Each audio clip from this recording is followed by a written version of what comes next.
Welcome to another in the series of Curating Culture. I am Georgette McGlashen-Miller, your host, research fellow at the African-Caribbean Institute of Jamaica, Jamaica Memory Bank. Today we have with us Ms. Abigail Williams, who will be presenting under the title African-Jamaican Religious Practices, Lottery Scamming and Dancehall, a Critical Analysis. Ms. Abigail Williams holds a Master's of Arts in Cultural Studies and a Bachelor's of Arts in History and Heritage Studies from the UWI Mona. She is currently the Education Outreach Officer at the African-Caribbean Institute of Jamaica, Jamaica Memory Bank, as well as on assignment in the Ministry of Culture, Gender, Entertainment and Sport, where she contributes to the development of the national policy for culture, entertainment, and the creative economy. Her abstract reads, in recent times, newspaper articles and public discourse have increasingly examined intersections of African-Jamaican religious practices and criminal activities in Jamaica. This paper explores the adaptation of African-Jamaican religious practices within lottery scamming, situating the phenomena within a broader global context by drawing parallels to similar practices such as Jesús Malverde, narco-saint in Mexico, and ritual killings associated with Nigeria's 419 Yahoo Yahoo scams. These cases demonstrate how religious beliefs are adopted as mechanisms for economic survival in response to rigid socio-economic structures, contributing to the formation of occult economies. Through a content analysis of dancehall songs, Yahoo Boyz by Intence, Nawmal by Gold God, and St. Mary by Valiant, this study examines how artists portrays the fusion of spirituality, fraud, and wealth accumulation. The lyrics and music videos reinforce what Professor Hope describes as flashy symbols of success, featuring luxury brands, money rituals, and high-end vehicles as markers of economic power. Ultimately, this paper highlights the role of African-Jamaican religious practices in shaping narratives of survival and financial aspirations within contemporary Jamaican popular culture. Welcome, Ms. Williams, to Curating Culture. Thank you so much for having me, Georgette. So I'm just going to jump right into it. So as mentioned, the title is African-Jamaican Religious Practices, Lottery Scamming and Dancehall, a Critical Analysis. The research examines the intersection of African-Jamaican religious practices and lottery scamming in Jamaica by drawing on comparisons to the Jesús Malverde religious belief, the narco-saint, and its relation to drug trafficking in Mexico and ritual killings, and its relation to 419 advance fee fraud, Yahoo Yahoo in Nigeria. The research highlights that Jamaica's adaptation of African-Jamaican religious practices in lottery scamming is neither new nor unique. Instead, it reflects a broader pattern of spiritual beliefs and practices being modified, transformed, and co-modified in response to rigid economic structures giving rise to what is termed an occult economy. A critical analysis of the dancehall lyrics and music videos of Yahoo Boyz, Nawmal and St. Mary by dancehall artists Intence, Gold God, and Valiant respectively explores how these religious adaptations are tied to economic survival and wealth accumulation, while also highlighting their portrayal in popular culture. The music videos, as Professor Hope describes, showcases flashy symbols of success, such as top-shelf liquor, designer clothing, burning of United States dollars, and luxury cars, as well as visuals of lottery scamming and spiritual practices, accompanied by lyrics with explicit references to the intersection.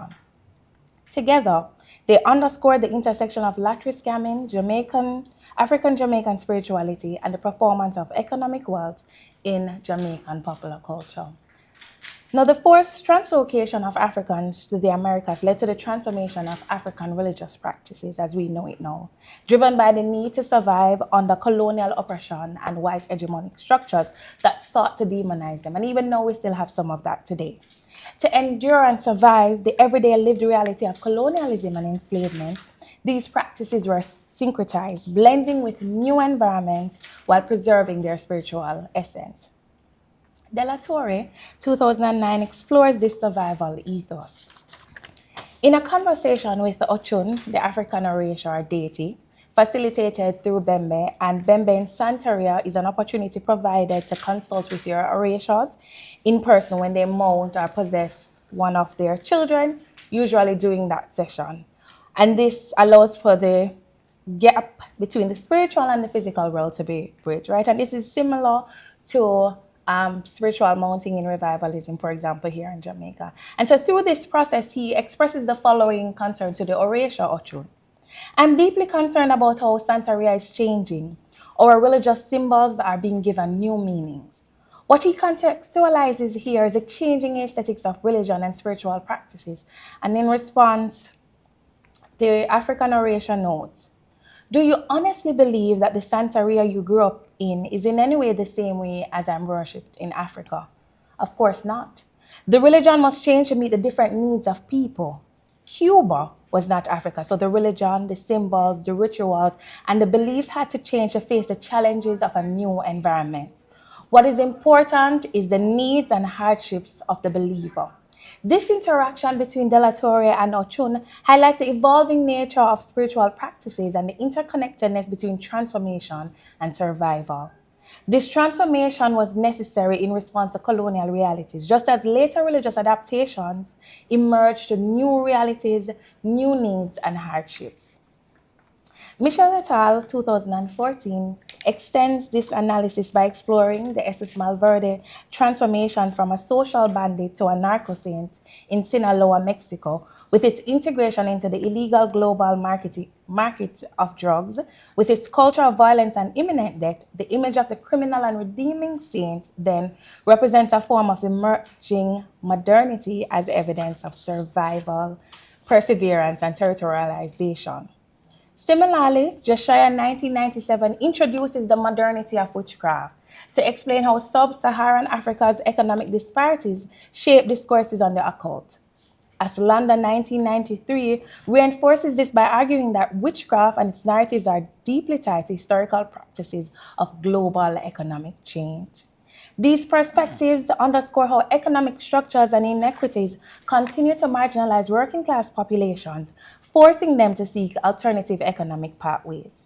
As seen in Nigeria's 419 scams, Mexico's illegal drug trade, and Jamaica's lottery scamming, economic hardship, the need to survive and to create alternative economic realities, one void of what Professor Hope terms marginalized and hopeless futures, have resulted in the adaptation of religious practices to provide protection and security and secure wealth accumulation in illegal economic activities, giving rise to occult economies. Occult economy refers to the intersection of spiritual beliefs and economic practices and activities where individuals engage in spiritual practices and rituals to achieve financial success or influence markets. In Jamaica, this phenomenon is evident with the incorporation of spiritual workings, animal sacrifices, rituals, wearing of god rings and oils, the incorporation of candles, and consumption of spiritual concoctions within lottery scamming. This aligns with Ochun's assertion that religion must evolve to meet the need of the people, demonstrating that occult economies are not anomalies, but inevitable responses to economic and social marginalization and hardship. The term African-Jamaican religious practices, for the purpose of this paper, broadly refer to spiritual practices and traditions of African origin in Jamaica. Within Jamaican popular discourse, colloquial references to African-Jamaican religious practices include Guzo, Guzum, Obia. And as such, these references in the place of African-Jamaican religious practices will be noted in the literature surveyed and the lyrics.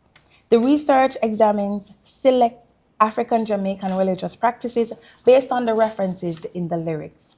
While the paper focuses on the adaptation of these practices in lottery scamming, it is important to acknowledge the social cost of such occult economic activities. In Nigeria, for example, the Minister of Information and Culture has expressed concern over the rise in ritual murders, particularly among youth seeking wealth through spiritual consultations.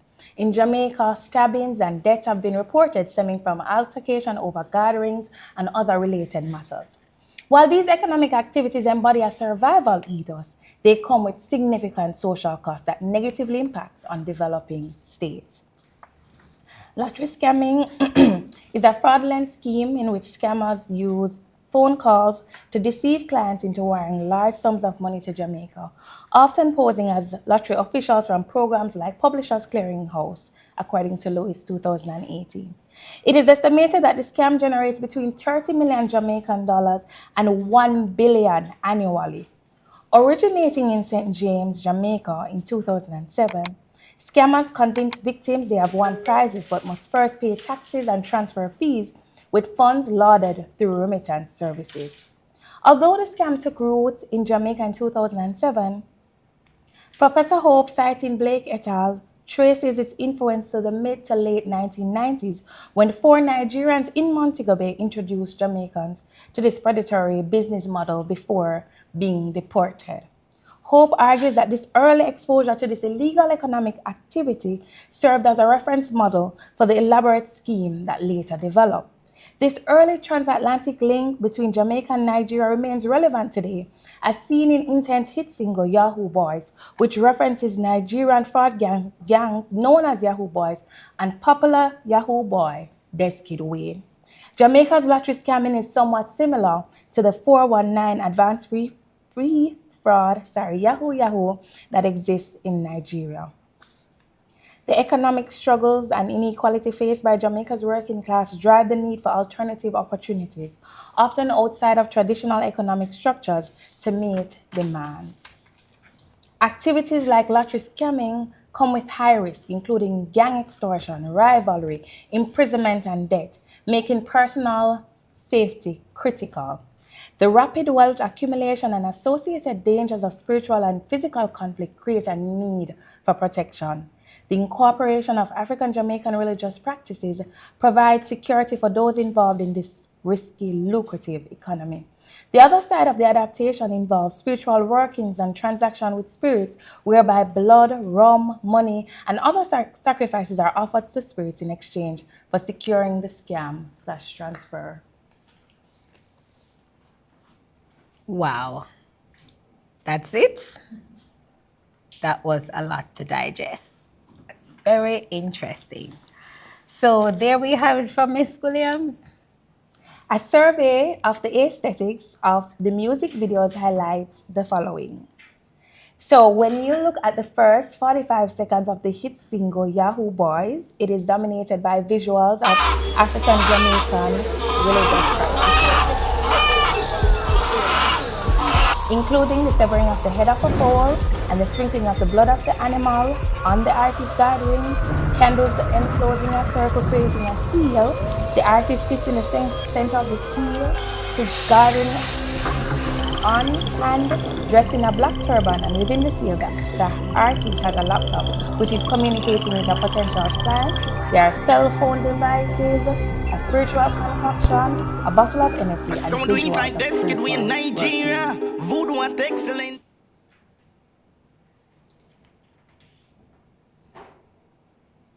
Comparatively, present within the music video Nawmal Lie are visuals of a guard ring, candles, application of oils, burning of United States dollars, and the artist is dressed in a red cape, crimson wizard robe, gazing into a crystal reading ball with a necklace hovering over the ball.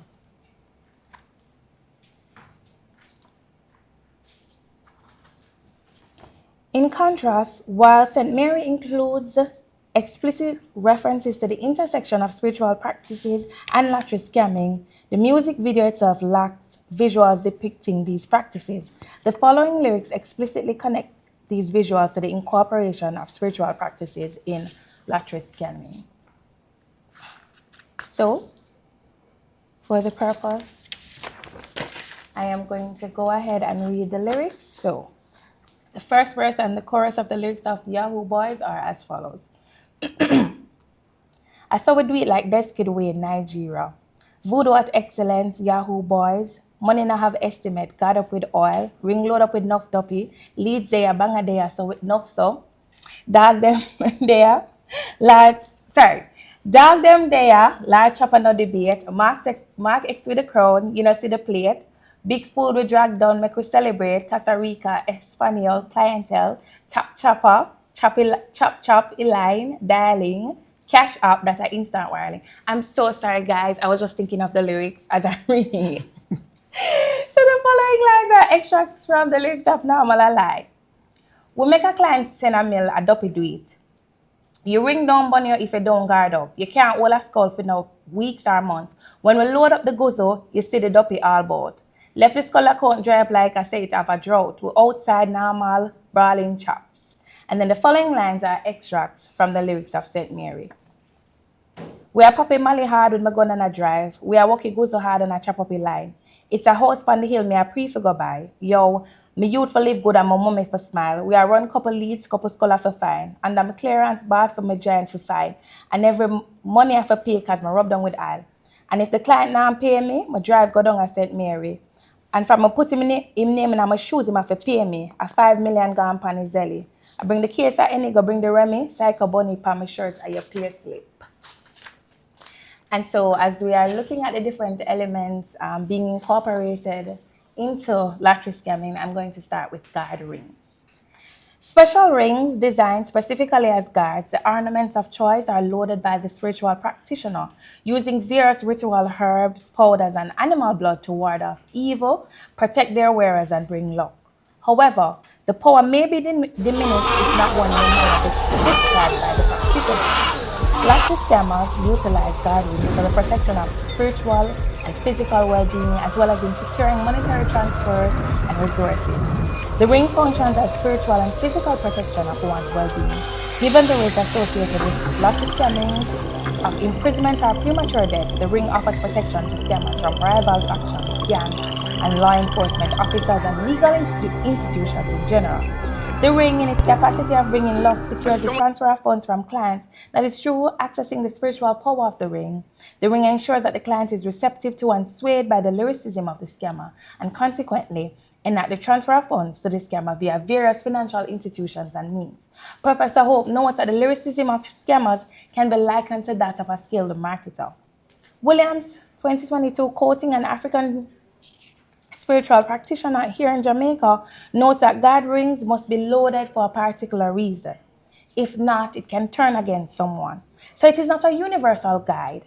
In essence, it is for protection from the police and law. And if you are protected for that reason, you are not protected from your friends and your cronies who might seek to deceive you. Further, the practitioner reveals that the ring requires being loaded with DNA from the client's body, and that the rings are sealed by the 6th and 7th book of Moses, and that, for example, if you get a seal and it's a blood seal, every full moon you have to ensure that you pour blood on the ring, or there will be consequences. Drawing on what the practitioners contextualize, one can infer that the guard ring utilized in Yahoo Boyz is one sealed with blood, as the music video opens with the artist fulfilling his blood commitment through pouring of the animal blood on the ring, thereby meeting the obligation to the spirit, which, as the practitioner cautions, is a necessary requirement. Next, spiritual workings. Another African-Jamaican religious practice featured in the music videos and lyrics and adapted in lottery scamming is a reference to communication and exchange with spirits, spiritual workings. In Guzum Power, published by the African-Caribbean Institute of Jamaica, it highlights that African spiritual practices rely on the guidance and directions of the spirit, mainly ground spirits, which are deceased relatives and friends, in all their workings. Gardner 2022, discussing Nawmal line, notes that Gold God praises the work of ghosts, a colloquial reference to spirits, in securing significant financial gains, emphasizing how spiritual practices play an essential role in the activities of scammers. Gold God states, we make a client send a mail, a dopey do it, and the Intence adds, ring load up with enough dopey, leads there, banger there, enough soy, referencing ghosts and spirits and underscoring their role in facilitating wealth transfer. The term leads refers to the lead list used by scammers, while banger refers to phones used to contact clients, tying the lottery scamming practice to African-Jamaican religious beliefs. Additionally, Valiant's line, and if the client now pay me, my drive go down to St. Mary, and from I put him in my shoes, him have to pay me, further alludes to entering into transaction with spirit to secure the transfer. The mention of St. Mary, a parish known for African spiritual practices such as revivalism and kumina in Jamaican popular culture, is another reference highlighting the space as somewhere spiritual workings are undertaken. Oils, sacrifices, candles, and spiritual concoctions. Additionally, the music videos and lyrics feature the use of oils, animal sacrifices, spiritual concoctions, and candles. The ACIJ in Guzumpoa explains that oils are used in various rituals. Oils serve purposes such as healing, protection, deliverance from negative forces, and for attracting spirits. The artist reference to money now have estimate guard up with oil, and every money have a pay because we rub them with oil, highlight the dual purpose for oil. One for protection, and two as a means to attract spirits and enable spiritual workings. Additionally, the spiritual concoction seen in Yahoo Boyz serves as a medium for scammers to communicate and connect with spirits. The visuals in Yahoo Boyz demonstrate how various spiritual symbols and elements create a sacred space. The candles attract the spirits, while the oils and concoctions facilitate communication with them, establishing the sacred environment needed for the spiritual workings. When combined with the scammer's lyricism, these elements help seal the transfer of funds. Now, so another thing that stood out is the crimson wizard robe and crystal reading ball that is featured in Nawmal. Now, it is important to note that it is not of African origin, but of European origins. And this inclusion reflects the blending of religious symbols from various worldviews, as well as the performative element noted in the music. Another part of the visuals presented in the videos as well as the lyrics is the performative aspect of lottery scamming, particularly the display of economic wealth. While this research does not delve deeply into this element, it is important to note that the incorporation of symbols like displaying bands of United States and Jamaican dollars, Mercedes-Benz, BMW, Toyota Mark X and Crown vehicles, showcasing top-shelf liquor such as NSC and Remy Martin, designer clothing and jewelry as seen in the three music videos. They reflect the immediate wealth promised by lottery scamming to these persons participating, and underscoring the need for protection and the commodification of spiritual practices. And if it's one thing in Jamaica, bad mind is very real. And from people see a show that sort of wealth, them a go red eye. Anyways, that's an aside. Additionally, they highlight how the sacred and secular coexist within the same space. To conclude, the music videos and lyrics provide valuable social commentary on the significance of African-Jamaican religious practices in the everyday lives of Jamaicans. These songs not only highlight the visibility of these practices in popular culture, but also reinforce the survival ethos where religious rituals are adapted to address economic needs. Much like the adaptation of religious symbols in Santeria and the Jesús Malverde religious beliefs and practices are adapted to respond to evolving needs. The integration of these spiritual practices into lottery scamming, akin to their use in drug trafficking in Mexico and advanced free fraud in Nigeria, underscores how marginalized and working-class communities constrained by socio-economic structures turn to religious practices as a means of securing wealth and protection in high-risk economic activities. Ultimately, the adaptation of these religious practices in lottery scamming in Jamaica is deeply tied to the socio-economic challenges that have fueled the emergence of lottery scamming as a form of occult economy. Okay, now there we go. Thank you very much, Ms. Williams. That was a very full sharing of information on lottery scamming. I mean, we've heard it in the news, we've heard it around us about the scammers out, we've heard it in the songs, but now we want to dive a little deeper into it. You said quite a number of things. I have so many questions here for you, but I also want to leave room for our audience online. Thank you for joining us as we are airing live via the ACIJ JMB YouTube channel. And my first question to you, Ms. Williams, is why this topic? Where did the interest for something like this come from? So the interest came from the popularity of Yahoo Boyz by Intence, probably about 3 years ago. And I remember just being so intrigued and, excited about the lyrics. And I was like, well, let me go and explore this further. And then when I went and watched the music video, I was like, oh my God, but this is really tapping into the interconnectedness between spiritual practices. And then at the time I was doing my master's, so I needed to do a research paper. And I was like, let me explore this a little further. And so I went into the role of lottery scamming and the adaptation of African spiritualities. You went into the research of the world of Yes. lottery scamming. Yes. Less people think that Yes. you went into lottery scamming. Yes. So a few things that stood out to me while watching the clips. It's the age group of the artists, and the question would come up to say, does this appeal to a certain generation? Is it a certain age group of persons that get into lottery scamming? And then my follow-up question to that would be, how did they access the African religious practices? Because in a way we associate that with also a different generation. Okay, so I want to answer the first part and then First I'll come part. back to the second part. So as I was reviewing the literature, Jovan Lewis did some ethnographic research in Montego Bay. And based on that research, he interacted with a much younger crowd.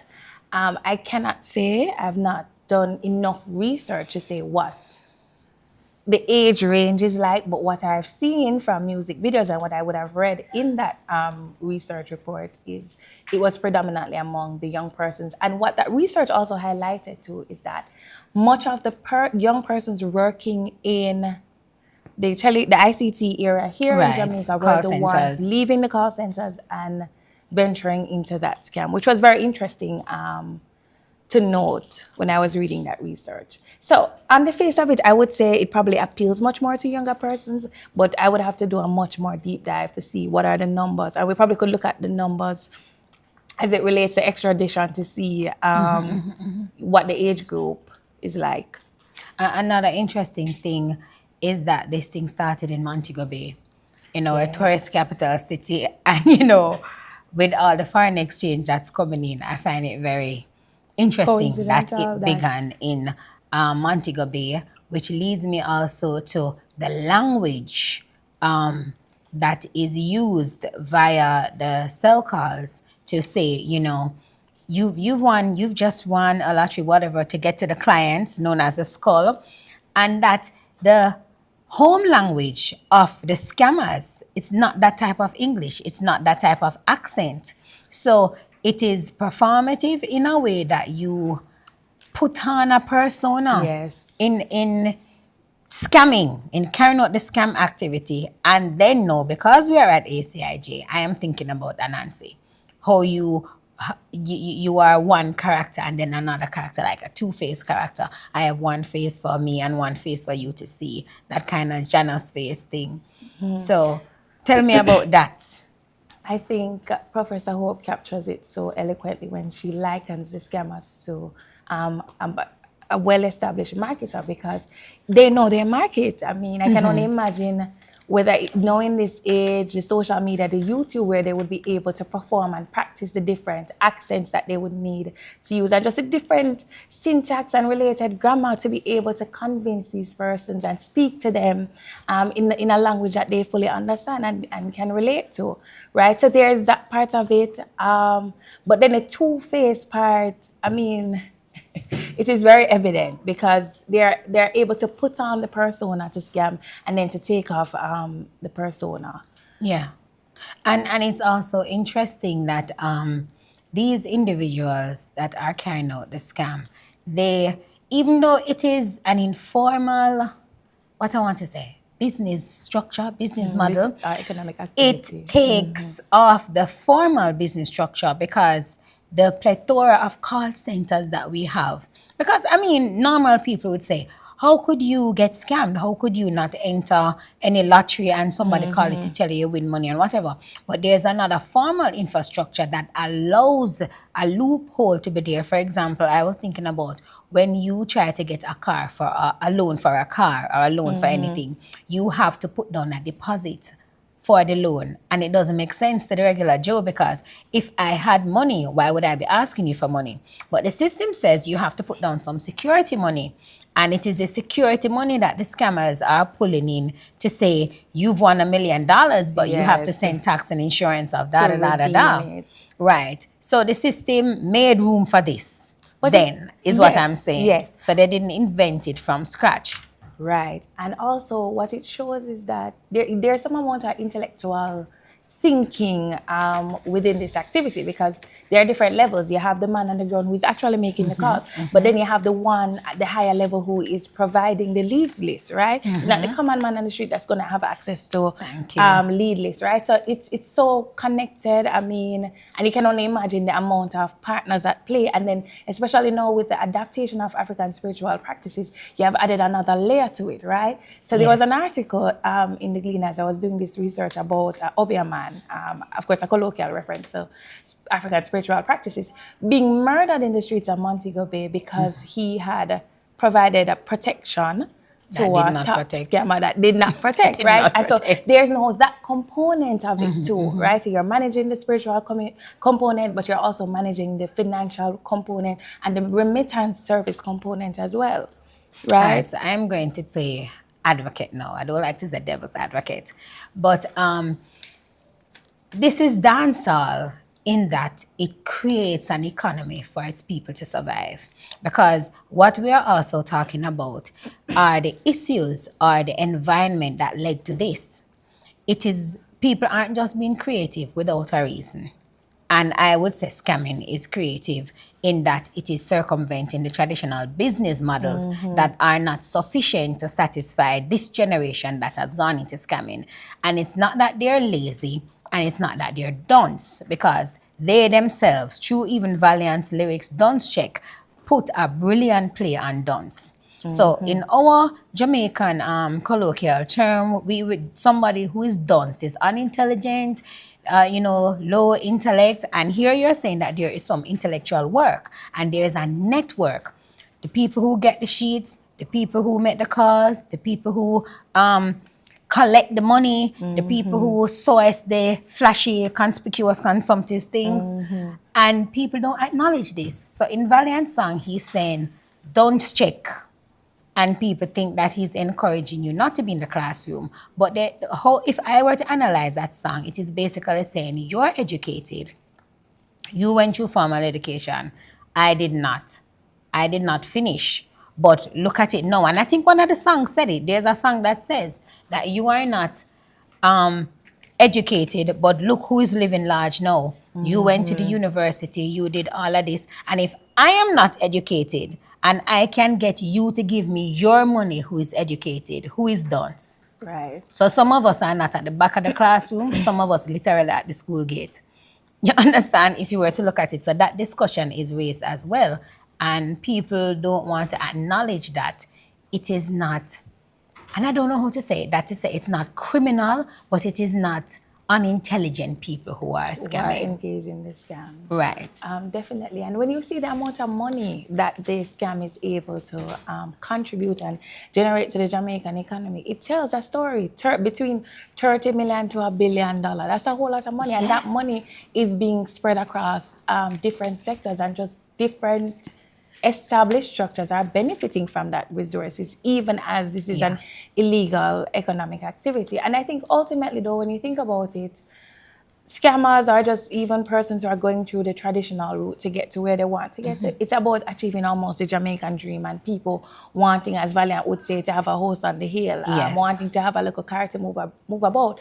And it's just the way in which they go about it, right? So it's an illegal activity, but people wanting to achieve the same thing are just doing it in different routes. And at the end of the day, they're getting to the same place. And one argument is that the scamming replaced the drug trade. Yes. The illicit drug trade. So at different times and different dispensation, depending on the socio-economic crisis, whatever people are going through, people are going to find inventive ways of how to survive.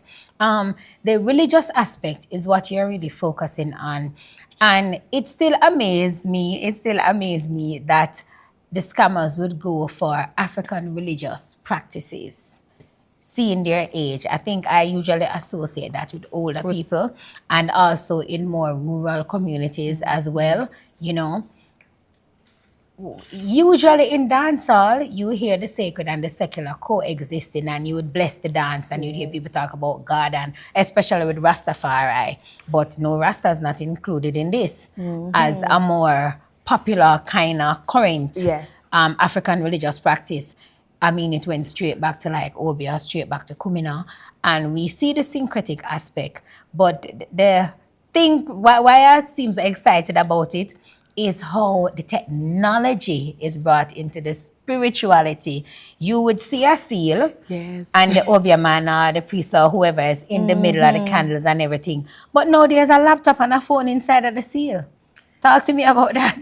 I mean, I said in the research that people are just pulling on the survival ethos of the religious practices to cope with new realities and new hardships. And I mean, we're now in the digital age, and the laptop here in the seal is just one of many ways we're going to see these spaces, these sacred spaces being transformed and new things being incorporated. I can imagine probably in 10, 15 years, probably someone can facilitate spiritual working through a laptop. Via video conference. Right. It's like I was saying to you that even ocean have to pivot. Right? Yes. Everybody have to pivot based Yes. on the time and the season. I have a question from our audience. The name of the person is not here, but it says, did Miss Williams interview any practitioner? I guess that would be any of the Obia man practitioner, any of the persons that provide the protection. Or I'm not sure if it's a person who provide the protection or any of the artists who practice. No, I did not. But as it relates to like practitioners, I got the data from primary sources. So persons who would have done the primary work, I would have sourced the data from them. The research that was done by Jovan Lewis, for example, who spent several days interacting with these young men in Montego Bay, would have been first-hand data as well. Another thing that stood out while we wait on more questions from the audience, it's the celebrity culture. Through any kind of wealth attainment, I know it's not just among Jamaicans, but especially among our artists and our popular culture people, there is this conspicuous consumption. So it tells you that these aren't superhumans, these are degenerates. Everybody wants the same thing, like you said, a house and a thing. But the line, the thread that runs through everything are the name brand kind of things and the celebrity life that the scammers are going for. So it's not just to be all right. You know, you'll hear people say, oh, I don't want to be rich. I just want to be all right. I just want to be comfortable. It is not comfort that you're looking for when you're burning a US dollar. So what do you think, based on your research, influence this celebrity culture, this over the top, the pouring of the NSA, what people would call waste? I just think it's performing wealth.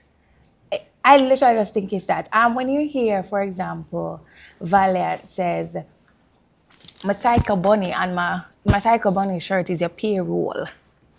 Or when he says he's gonna go to St. Mary and him drive off in 9 Benz. When you look at that, it's literally just performing that this is the amount of wealth I've acquired.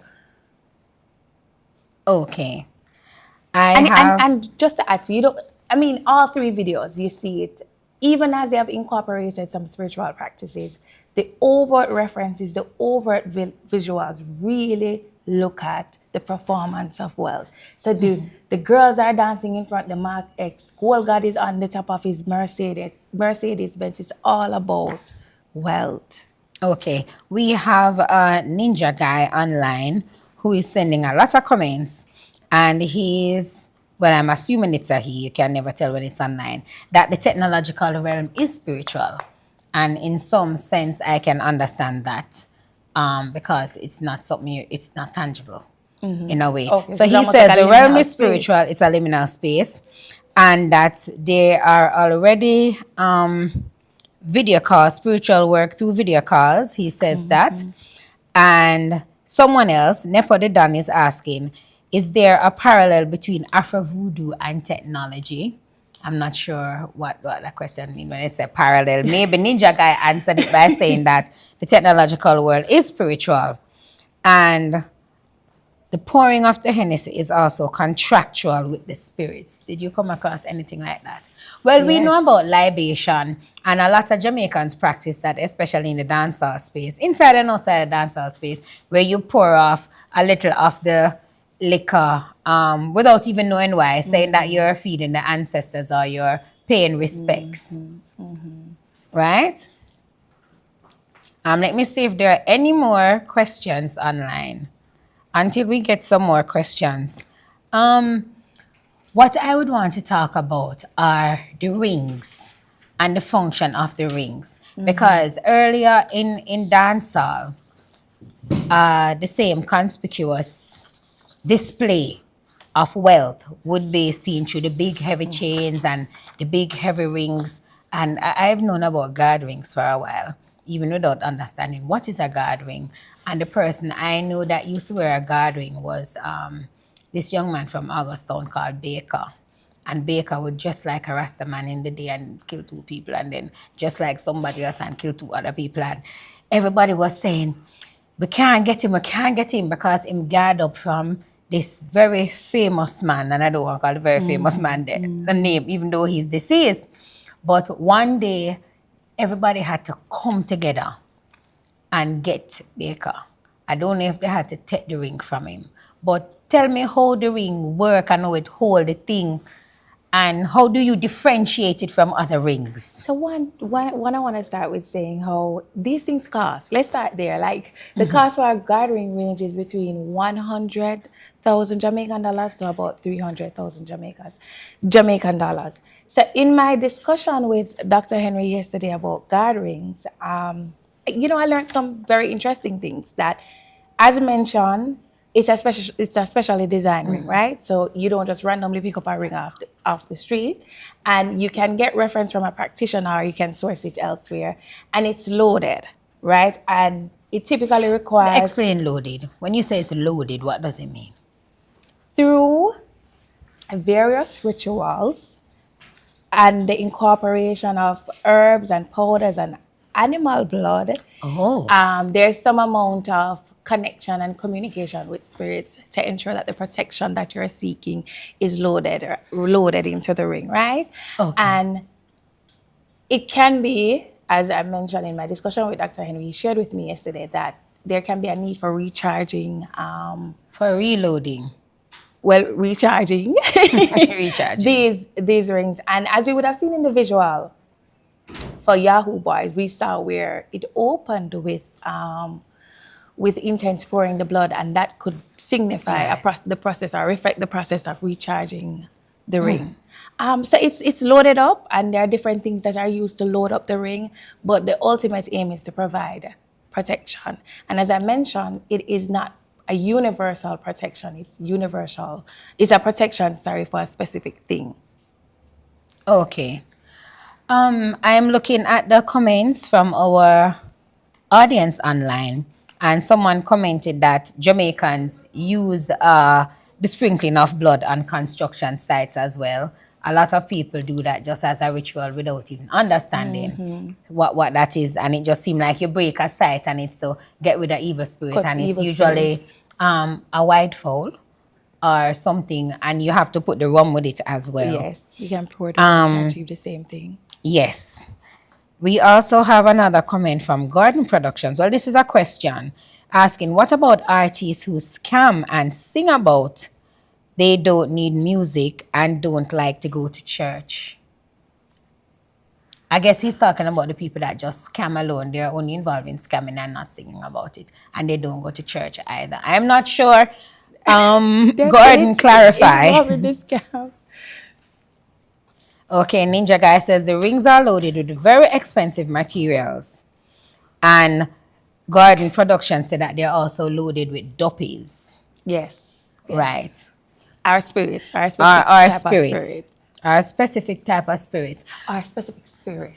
A specific spirit. Well, note that this is a research. We are not practitioners or experts. But some of the things that become interesting to me is how the belief, the philosophy behind the practice works. Because the persons that we're targeting, they are in North America and UK for the most part, and they believe that the spirits, through the technology or otherwise, will persuade them And you know, the argument is there to say, is it that you've developed really great marketing skills, a persuasive marketer, psychologist, or is it really spirits? And I'm throwing that out there because I believe that some of these persons that get involved in scamming really have talents and skills that are just being used in this way. If they were in other traditional jobs, they would thrive. They might not be as successful, but they would thrive and be among the best as well. I'm going to take 2 more questions after Miss Williams add, and then we can wrap up. Go ahead, Miss Williams. So I wanted to add, even as we're discussing African Jamaican spiritualities as it relates to lottery scamming, we have to look at it in just broader popular culture, where, as Georgette would have mentioned, you're starting a new construction, you sacrifice the fall so that you can cut and clear any destruction. I've heard and seen for myself police officers, for example, wearing guard rings, seeking the same kind of protection that the lottery scammers are seeking from these guard rings. So in just the different areas of our life, Say that again. Police officers are wearing guard rings, seeking the same protection that the lottery scammers are seeking, because ultimately the survival ethos is not just about wealth, financial accumulation. It's also about physical and spiritual well-being. So you find that people, and even for healing purposes, right? You find that people from just everyday walks of life are participating and actively adapting these spiritual practices in their own everyday life to get the protection and advancement in terms of well-being that they want. So what we should say, and what you're saying, is that the gathering and the guard up is only being adapted by the scammers, but regular Jamaicans were doing this long before. Yes. But it keeps the similarity of the protection. And then now it was represented and repurposed for financial gain, or were Jamaicans using it for financial success prior to lottery scamming? I mean, yes, you would have heard growing up just different stories of persons who would have participated in Obia to get ahead, right? We're just seeing it highlighted, and I'm looking at it specifically in this case as it relates to lottery scamming, but everyday people are actively participating and consuming these things for their own personal gains. Right, and practicing. And we know about the cases in terms of traveling. And it seems as if African religious practices are always being employed to our North American, what we say, associates, because if you're going to the embassy, you have to go get oil up and it's secret and all of that. So these are things that Jamaican practices. And now we see that we are sending the dopey and loading up to America and UK so they can send us back our money. Final point that I want to make, after I clarify what Garden Production says. He says, you have some artists who scam and say they don't need music money. So they are not singing to make the money. Scamming is what they do. Right. The money, right. So I guess making the music is washing the money. Yes. Then. Right. So still they don't do much because they're already making a lot of money anyway. Yeah. So if I have no more questions online, what are your closing? My closing remarks. The intersection of African-Jamaican spiritual practices in lottery scamming is not unique to us here in Jamaica. It's happening globally. The social cost is high though, because the killing, and just all the other related social ills, it's heavy, right?